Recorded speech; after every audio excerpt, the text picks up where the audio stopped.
こんにちは、アンナスです。今日は、クロスドブランケットステッチっていうちょっと変わった、ブランケットステッチはもう散々いろんなところで説明してきたんですけど、今回は新しいステッチでクロスドブランケットステッチっていうのを説明しようと思います。それでは手元の方にどうぞ。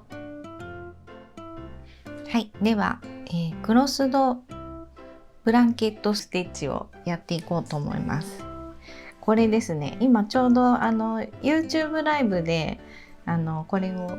作っているんですけど、ちょっとずつ、ここの刺繍はアウトラインなんで、それはライブの動画を見ていただいて、でこれのやり方をちゃんとちょっと説明しようかなと思って今日は動画を撮っています。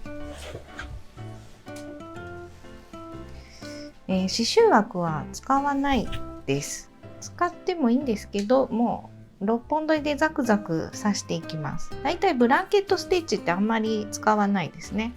で、だいたいこういう端っことかにブランケットステッチってやるんですけど、この三つ折りの縫い目を利用すると結構うまくいきます。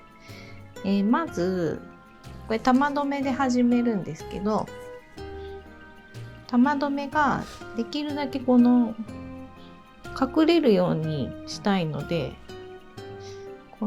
の辺でいいかな。まずこの頂点っていうかこの折り目から針を出します。で、普通のブランケットはこうやって縦に入れて糸かけて進んでいくんですけど、クロスなんで斜めにします。なんでここにこうバツが来るとして、斜めに針を出して、もうかかっているので糸の手前に針を出してもらって、これでこうですね。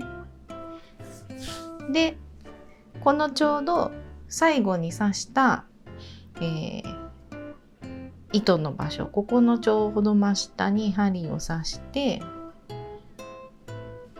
裏出ない方が綺麗ですね。で、さっき刺したここのちょうど点々点々上のあたりに針を出す。で、糸をかける。ブランケットステッチをこう交互にやっていく感じです。で、まただいたいこれぐらいの幅、この辺もだいたいでいいですけど、これで糸をかける。もうかかってますね。で、反対側もこのちょうど下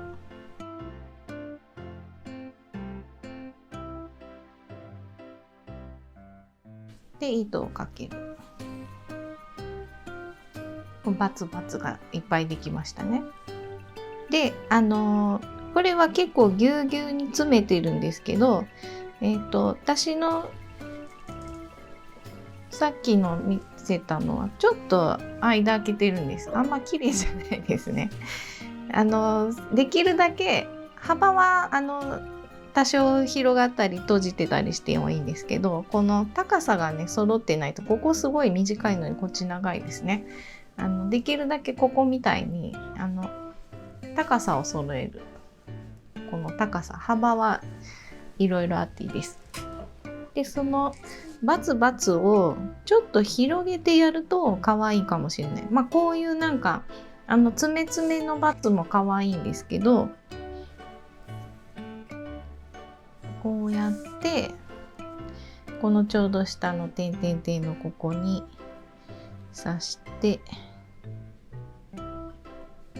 こうですね。ちょっとこう離してやるとちょっとすっきりしていいかもしれない。それは好みでやってください。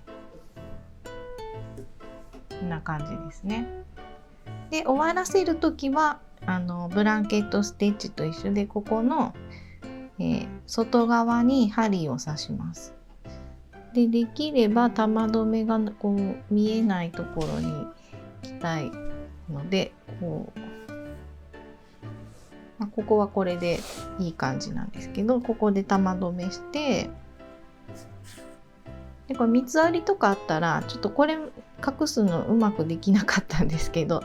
ちょっとこうやって一針刺してちょっとキュキュってやっておくと、中あんまり見えなくなりましたね。こんな感じで、でもこっちはギリギリで切っておいて、もうちょっと中にこう入れ込む感じにして、ここねもうちょっとうまいことこの中に入るとよかったんですけど、こういう感じでやっていきます。これがクロスドブランケットステッチっていうステッチです。可愛いので、なんか気分転換にこういう